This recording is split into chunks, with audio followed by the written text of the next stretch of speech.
Salut à tous et à toutes, bienvenue pour une toute nouvelle séquence d'IT Box, la 8e. Alors la dernière fois, nous vous avions présenté des trucs et astuces pour vous faciliter le travail avec votre ordinateur. Aujourd'hui, on va vous parler des trucs et astuces sur Word. Et pour en parler, je suis toujours avec Denis Voituron. Bonjour. Bonjour. Vous êtes ingénieur informaticien, expert Microsoft et ici architecte senior chez Onirix du groupe Black Sheep Tribes. Oui. Alors, c'est vrai qu'effectivement, la fois passée, on avait passé en revue les trucs et astuces pour se faciliter la tâche sur les ordinateurs. C'est ça, sur tout Windows ou tout macOS. Et là, on va parler d'une application en particulier, c'est Word. Voilà. C'est évidemment le traitement de texte qu'on utilise tout le temps. Alors, on va recommencer par le début. On va d'abord parler des styles. Parlez-nous des styles. Ça, c'est déjà quelque chose qui peut vite nous faciliter la tâche. Voilà, on va parler effectivement des styles sous Word. Word, c'est pas le seul traitement de texte. Faut pas se leurrer, c'est quand même celui qui est majoritairement utilisé, que ce soit en entreprise, Oui, c'est ça. en particulier aussi. Et un des éléments qui est souvent pas très utilisé alors qu'il devrait être beaucoup plus, c'est effectivement les styles. Donc les styles, on les retrouve directement dans le bandeau de Word en première page, je vais dire, sur le bandeau d'accueil. Ça permet de définir un format pour le texte que vous allez écrire. Donc par exemple, il y a un style pour le titre principal, les sous-titres. Mais si vous créez, imaginons un paragraphe, une zone de commentaires, il est conseillé de définir le format derrière ce style, plutôt que de le faire dans le document directement. Et ça permettrait ainsi, si vous devez faire un deuxième commentaire ou un troisième commentaire plus tard, d'utiliser exactement le même style, donc le même format, que ce soit en italique, choix de couleur, choix de police de caractère par exemple.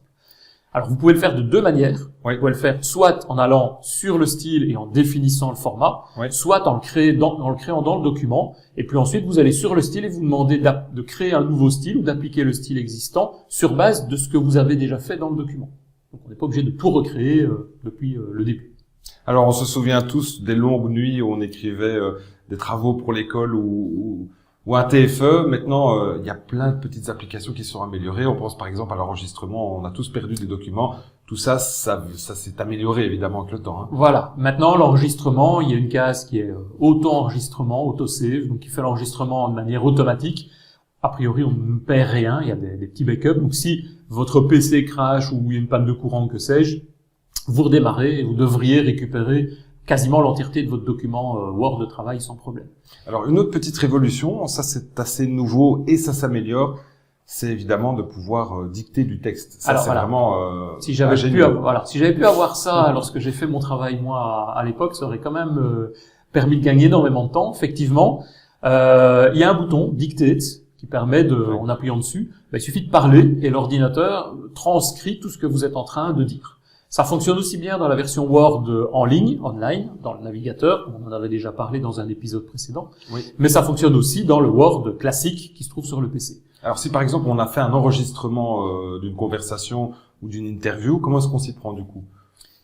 Ça, c'est une bonne question. Je ne sais pas si il faudrait la rediffuser pour que Word puisse à ce moment-là relire et reprendre l'enregistrement directement sur l'écran. Sinon, il y a des autres solutions sur Internet qui permettent là de transcrire un enregistrement existant en texte.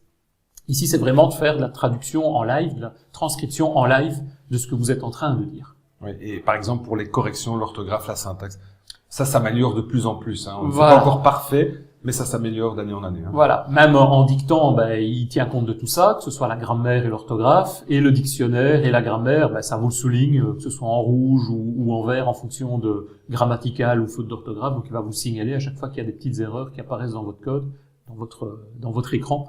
Donc, il y a plus de problèmes, il y a plus d'excuses pour faire des fautes d'orthographe dans un document Word. Alors, on connaît tous évidemment les tableaux. Les tabulations, ça c'est moins connu, pourtant c'est un outil très précieux. Alors voilà, les tabulations, ça va permettre d'aligner le texte, mais l'aligner non pas en mettant des petits espaces les uns à la côté des autres, vraiment faire un alignement parfait. Et pour l'utiliser, c'est tout simple, vous avez une sorte de règle qui se trouve au-dessus de la page du document Word, et vous avez juste besoin de cliquer dans cette règle-là. Donc c'est une règle en blanc en général. Vous cliquez dessus, ça va vous mettre des petits traits. Et quand vous appuyez sur la touche tabulation du clavier, ça va vous positionner le curseur directement sur cet espace, sur ce petit trait. Et donc de faire des alignements, quand vous avez par exemple des tableaux, des lignes de valeurs avec des montants à devoir placer sur la droite, vous pouvez faire ça de manière très simple en utilisant ces petites tabulations. Alors, il arrive qu'on ait besoin de photos ou d'icônes. Ça, on va dans la case insertion. Hein. Alors voilà, dans le menu insertion, insérer, on a maintenant, depuis quelque temps également, la possibilité, non même pas besoin de rechercher sur Internet, sur Google, tiens, je vais mettre une image en se posant la question, est-ce qu'elle est libre de droit ou pas? Non, on a directement un menu, insérer image, et là on a un stock d'images, et Microsoft nous fournit des quantités impressionnantes d'illustrations sur tous les sujets, que ce soit des illustrations de photos, de paysages, voire des dessins au trait, je vais dire, que vous pouvez insérer à l'intérieur de vos documents. Alors, il y a aussi des possibilités d'utiliser maintenant Word en mode collaboratif, c'est-à-dire qu'on peut corriger, par exemple, un texte. Comment ça fonctionne, ça? Alors, soit en prenant la version en ligne, donc vous êtes dans le navigateur, et là c'est assez simple, les deux personnes ouvrent le même document, et c'est globalement la même chose si on se trouve sur un document Word sur PC, vous êtes avec vos collègues de travail ou avec des amis qui se trouvent à distance, vous pouvez directement ouvrir le même document partagé sur un OneDrive, sur un SharePoint, sur un autre réseau partagé. Et vous pouvez à ce moment-là travailler exactement en même temps sur le même réseau. Et si vous êtes par exemple avec OneDrive, vous verrez même le curseur de la personne exactement à l'endroit où elle se trouve. Donc on peut non seulement travailler en même temps, voire discuter en même temps sur le même document et ne pas se marcher sur les pieds. Tout ça est géré sans aucune difficulté. Encore un mot sur les raccourcis clavier, ça c'est assez simple, on tape sur Internet, on peut trouver un certain nombre de raccourcis. Voilà, il y a tous les raccourcis clavier que vous trouverez, que ce soit sur le site de Microsoft ou sur des forums dédicacés.